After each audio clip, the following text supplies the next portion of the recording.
In this video, I will show you how to cancel your HostGator subscription. But before that, I want to let you know that you can get access to my web hosting courses within my university for free.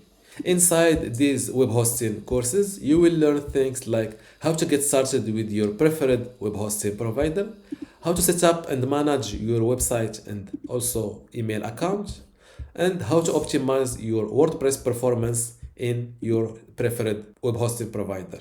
Plus, you'll get access to my upcoming courses.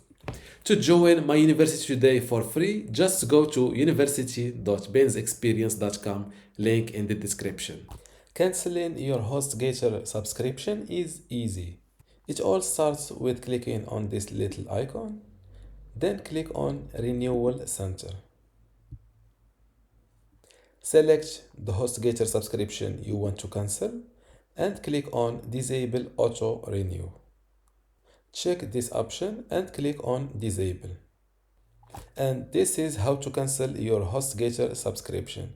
If you learned something out of this video, make sure to give it a like and also subscribe. Thank you.